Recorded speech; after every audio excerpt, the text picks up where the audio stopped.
Hi everyone and welcome back to Dimitra's Dishes. So you guys have been asking me for lots and lots of bread recipes and I have a delicious one for you.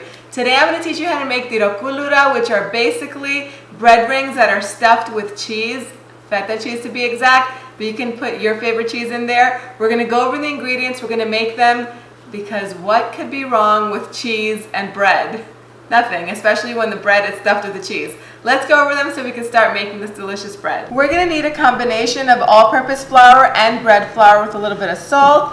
I have some cream cheese that's soft and at room temperature, some feta cheese, active dry yeast. You can use fresh yeast if that's what you have. I have a combination of black and white sesame seeds. Those are optional. Some Petimezi, which is a Greek grape must syrup. You can use pomegranate molasses, honey, or sugar if you can't find it. Some water, dried oregano, but you can use mint or fresh thyme or rosemary, some water, and some olive oil. So in my mixing bowl, I'm going to add the water, the yeast. Make sure the water is warm but not hot or cold so that way the yeast can activate. I'm going to add a little bit of sugar, which I forgot to mention is also an ingredient. This is going to help feed the yeast.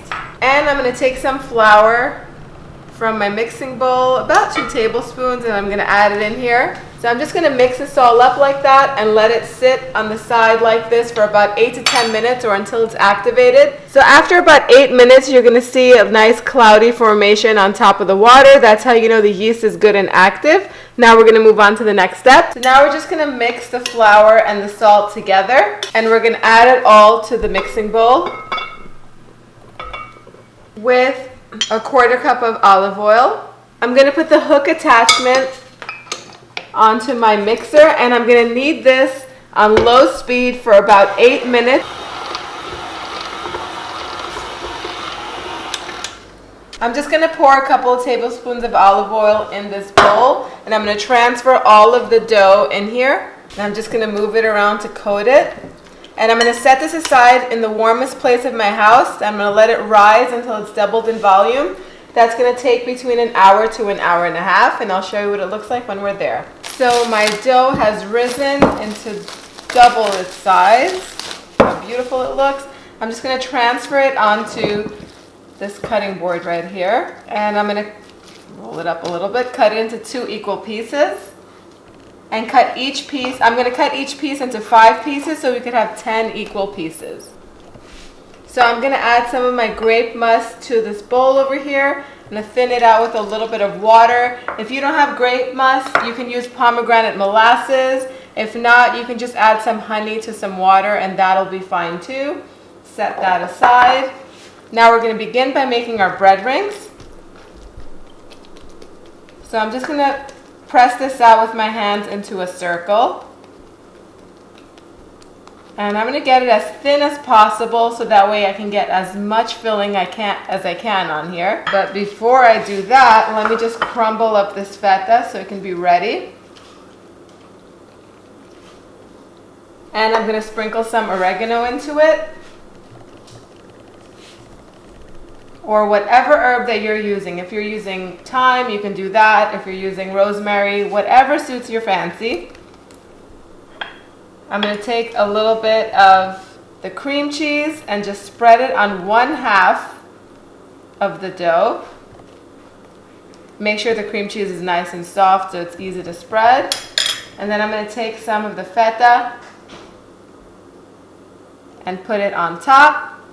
Fold the other side over and press it down. Then I'm just going to roll this up. And I'm going to twist it.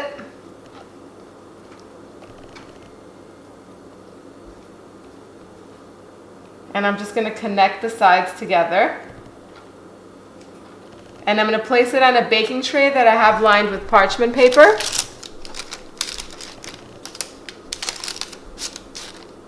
Let's do one more.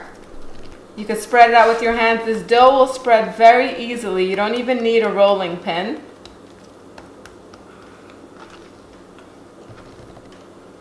Take some of the cream cheese and just spread it on top.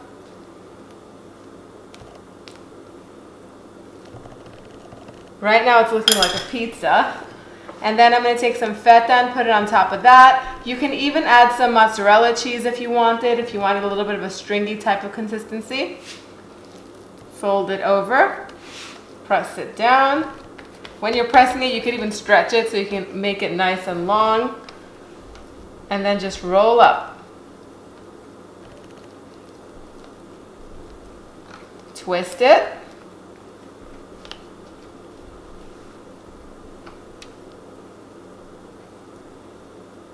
And then you can just connect the two ends and put it on your baking sheet. I'm going to keep going. I would suggest that you keep 5 rings on a tray. Don't put more than that, especially if you're using a half sheet baking tray like I am. So I'm going to keep going until these are all ready, and then we're going to move on to the next step. Once the rings are formed, go ahead and brush them on top with the water and grape must mixture that we have. This is going to give them a beautiful shine, and it's going to help them caramelize when they bake. So if they start to separate, you can go ahead and pinch them back together and join them. Now I'm going to put the sesame seeds, I'm just going to mix them on top. I'm going to put it on one tray, and the other I'm going to leave plain, just because some people in my family do not like sesame seeds and the rest of us love them.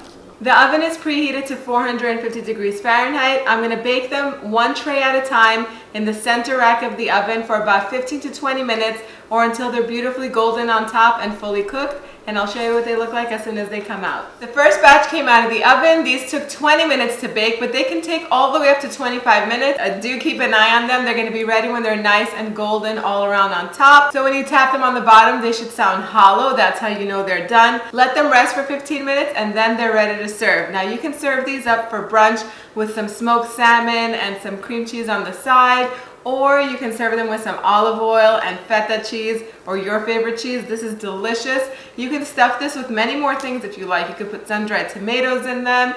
You could put olives. The sky's the limit. Let me know how you're making them in the comment section down below. I have to go ahead and take a bite.